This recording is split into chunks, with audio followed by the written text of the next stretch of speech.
संविधान के प्रति पूरी श्रद्धा और पूरे समर्पण भाव के साथ कार्य करें,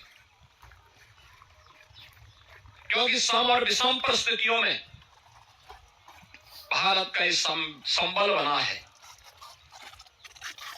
भारत के संविधान की ये पंक्तियां कि हम भारत के लोग हर भारतवासी के लिए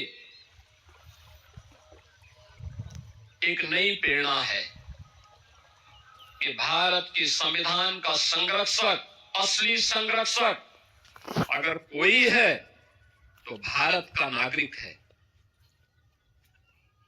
उस भारत के नागरिक के प्रति हरेक संस्था को, हरेक नागरिक को, हरेक मंत्रालय और विभागों को अपनी जवाबदेही को सुनिश्चित करना होगा और यह संविधान के प्रति हमारे समर्पण के भाव को भी व्यक्त करता है। हम सब इस बात को जानते हैं कि जब भी हम संविधान की मूल भावनाओं का अनादर करते हैं तो वास्तव में भारत माता के उन महान सपूतों का, जिनके बल पर, जिनके दम पर यह देश स्वतंत्र हुआ, हम उनका अनादर भी करते हैं। यह अनादर भारत के संविधान का नहीं बल्कि भारत के उन महान पुरुषों का अपमान है जिनके बल पर यह देश स्वतंत्र हुआ। और इसलिए हर नागरिक का यह दायित्व बनता है कि वह संविधान के प्रति पूरी श्रद्धा और समर्पण भाव के साथ कार्य करें।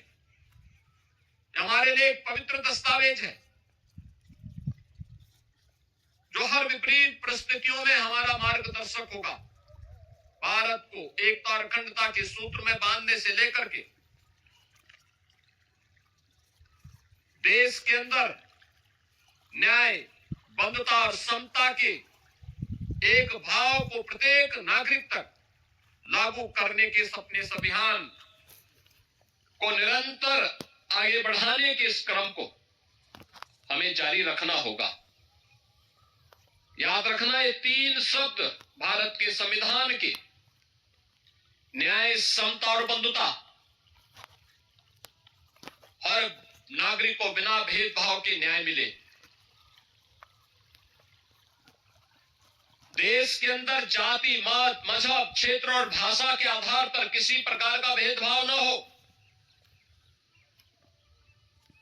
परस्पर समता और बंधुता का ये माहौल पूरे देश के अंदर आगे बढ़ेगा तो भारत को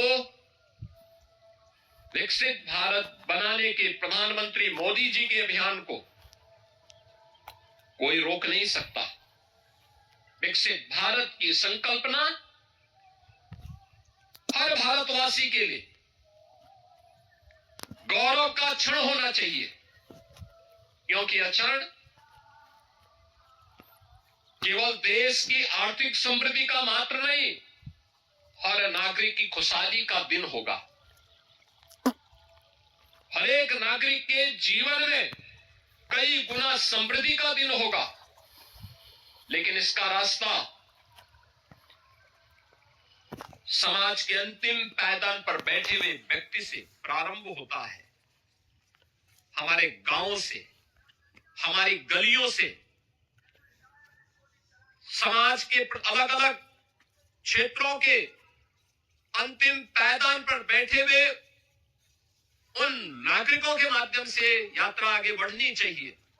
हर एक स्तर पर आत्मनिर्भरता का यह भाव हमें आगे बढ़ाने के लिए सदैव उसके प्रति उस भाव के साथ आगे बढ़ना पड़ेगा। याद रखना, भारत के संविधान के शब्द जिनके बारे में प्रधानमंत्री जी बार बार कहते हैं कि इन तीन शब्दों ने भारत के संविधान को दुनिया के सबसे बड़े लोकतंत्र के रूप में भारत को स्थापित करने में सबसे बड़ी भूमिका का निर्वहन किया है। आजादी के पूर्व देश को सामाजिक रूप से तोड़ने के लिए, विभाजित करने के लिए अनेक दुष्चक्र प्रारंभ हुए थे। कुछ लोगों ने क्षेत्र के आधार पर, कुछ लोगों ने भाषाई आधार पर, कुछ लोगों ने जातीय आधार पर देश को विभाजित करने के अनेक षड्यंत्र रचे थे, लेकिन वे सभी षड्यंत्र अधिक दिनों तक टिक नहीं पाए।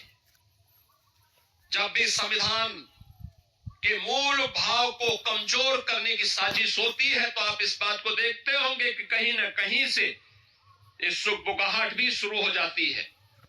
जो सुगबुगाहट वर्तमान में उन भावों को कमजोर करता है जो न्याय के सिद्धांतों के विपरीत हो।